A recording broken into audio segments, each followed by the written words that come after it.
상당히 많은 곡식들이 있는 것 같은데 네. 혹시 어떤 곡식들이 들어가는지 소개해 주실 수 있을까요? 예, 그래서 오늘 준비한 음식이 있는데, 오늘 음식 재료가 있습니다. 이 재료들을, 여기 이제 보시면은 이제 여러 가지 이제 뭐 색깔별도 있고 뭐 여러 가지가 있는데, 여기 이제 보라색도 있고 뭐, 일단 이제 육안으로 보셔도 이제 아실 만한 재료들이 있습니다만은, 이것이 이제 이렇게 익혀서 믹싱되어 버렸기 때문에 뭐 들어가는지 잘 모릅니다. 네. 장마치 여기는 열 서너 가지의 그 재료가 들어갔는데 이 재료를 하나하나 이제 하나 보여드리겠습니다. 자, 보시면 먼저 쌀입니다. 일반미 쌀이고 이 쌀하고 그다음에 여기는 귀리입니다. 귀리. 그다음에 요거는 현미인데 일반 현미가 아니고 찰현미입니다. 이 밥이 좀 차지게 해서 먹을 필요가 있기 때문에 찰현미를 듣고요. 그다음에 이제 요 부분은 이제 그 소양인과 소음민의 차이에서 이걸 넣어도 되고 안 넣어도 됩니다.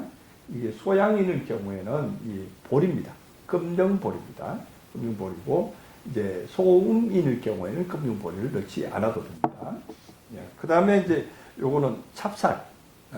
이거는 찹쌀입니다. 그 다음에 요거는, 흑미로 된 현미입니다. 흑현미. 예. 검정현미라고 봅니다. 검정현미. 그 다음에 요거는 흑미. 이 흑미는 그 밥에 향기를 돋아줍니다. 향기를 돋아주기 때문에 요거는 흑미. 그 다음에 요거는 기정입니다. 조라고도 하는 게 기장인가요? 기장을 조라고도 하나요? 네, 건가요? 조인데 조하고는 조금 다른 것이 기정은 요거는 찰기정이 아주 차진 부분이고요. 조는 그냥 이제 차지질 않고 알갱이가 요거도 조금 작죠. 기정. 그다음에 요거 수수입니다. 수수도 어떤 체질에는 수수가 필요하고 어떤 체질에는 수수가 필요 없는 부분도 있습니다. 그러니까 요거는 넣어도 되고 안 넣어도 되는 부분입니다. 그 다음에 이제 요 콩이고요. 요거는 이제 녹두를 깐 것입니다. 깐 녹두. 그 다음에 요거는 이제 그 치아시드. 요거는 국내에서도 나옵니다. 외래 것이 좀 사긴 합니다만 치아시드. 요거는 우리가 오메가3 이런 종류가 이제 상당히 많이 함유되어 따라서 이렇게 하는데 사실 이 치아시드로 말하면 우리가 일반 음식에 넣어서 밥에 국에 이렇게 말아서 먹게 되면 이 치아시드는 우리 여러분들 아마 보셨을 거예요. 이제 어쩌다가 이제 변을 보고 나서 이제 우리가 흔히 먹는 그 참깨 같은 것이 아마 그냥 나오는 것을 아마 본 적이 있을 겁니다.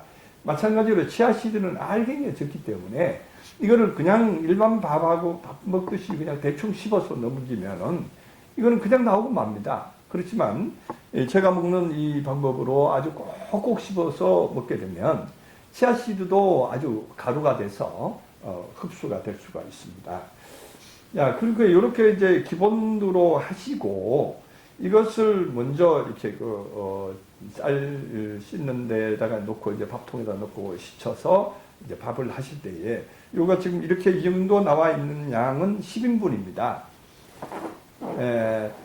10인분을 한 번에 하실 필요가 있다는 것입니다. 왜냐하면 이거는 이제 이런 것들은 1인분만 밥을 했을 때는 잘 이렇게 여러 가지 용도를 다 이렇게 한꺼번에 믹싱 되기가 힘듭니다. 그래서 10인분을 한 번에, 저희 같은 경우는 10인분을 한 번에 해가지고 그 10인분을 이제 그릇에다가 10그릇에다가 이제 당일 먹을 거 한 서너 그릇만 놔두고 한 2, 3일 후부터 먹을 거는 10그릇에다가 나눠서 분리해서 냉장 보관했다가 그때마다 이제 다시 전자레인지나 아니면 재가열 해가지고 이제 식사를 섭취를 하는데요.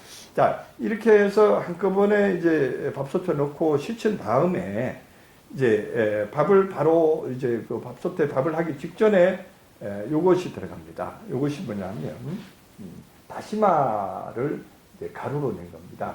다시마 가루를 이제 시중에 나와 있는 것이 없으면 직접 싸가지고 분쇄를 해서 이렇게 보관하고 있다가 넣어도 좋습니다. 요 다시마 가루고요. 그 다음에 이제 소금입니다. 이 소금도 이제 뭐 천연염 좋은 소금을 구해서 그걸 이제 소금을 넣는데 소금 간은 스푼으로 티스푼으로 2스푼만 넣으면 됩니다. 너무 많이 넣으면 또 짜거나 뭐 이렇게 되기 때문에 10인분일 때 2스푼만 넣으면 됩니다. 그렇게 하고 제가 지금 아주 핵심 오늘의 이제 하이라이트라고 할 수 있고 오늘의 참 뭐 로얄을 말할 수 있는 이걸 하나 제가 소개를 해드릴 텐데요. 이건 바로 이제 아로니아입니다. 아로니아. 이 아로니아는 뭐 아시는 분들은 잘 아실 겁니다만은 아로니아의 향기 뭐 이 향기나 아로니아의 그 효능에 대해서는 이미 뭐 많은 이제 문헌이나 많은 또 이제 제약계나 이제 건강에 관계되신 분들은 많이 설명을 해서 잘 아실 겁니다. 일반 뭡니까 그 블루베리라든가 뭐 다른 어떤 영양소보다도 다른 어떤 과일보다도 이 아로니아가 특별하게 항산화 작용을 한다든가 아니면은 여러 가지 영양 성분이 많이 들어있다는 것을 알고 계십니다. 그런데 이거를 먹는 방법에서 이걸 그냥 통으로 먹을 수도 먹기도 불편하고 또 가루를 내서 드시는 분도 계시는데 그게 이제 매일 이 상복을 할 수가 있어야 효과를 볼 수가 있는데 매일 상복하기가 힘듭니다. 그래서 저는 나름대로 연구를 한 것이 이렇게 밥을 다 만들어서 이제 밥이 이제 푹기 직전에 이거를 이제 미리 하루 전쯤 미리 준비를 합니다. 밥 푸기 직전에 밥을 이제 안 씻을 때 이제 준비를 해도 됩니다. 여기다가 컵에다가 넣고 물을 부어 놓습니다. 이 마른 아로니아일 때 얘기입니다. 이 마른 아로니아를 부에다가 여기다가 이제 물을 이만큼 부어 놓으면 이게 불어가지고 거의 여기 위에까지 차오릅니다. 차올랐을 때 이거를 이제 물기가 없는 상태에서 숟갈로 떠서 밥 다 된 다음에 김이 막 나오고 뚜껑 연 그 부분에서 이거를 이제 뿌려가지고 다시 저어서 이제 그릇에다가 떠서 보관하시면 됩니다.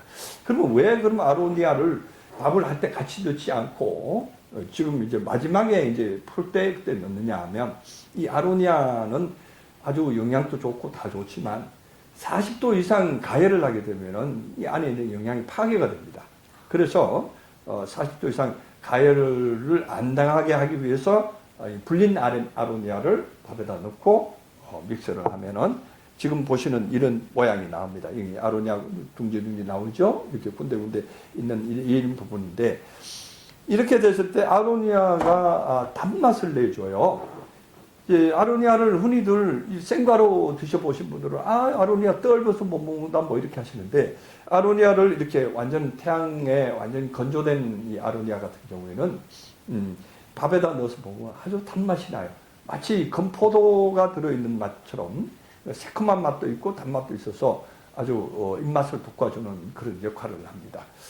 그래서 이런 좋은 재료들을 넣었기 때문에 이거는 밥이라고 일반적으로 먹는 밥이라고 하기보다는 보약이다 이렇게 저는 설명하고 싶어요. 어떻습니까? 보약 같죠? 네, 이 정도면? 보약 같습니다.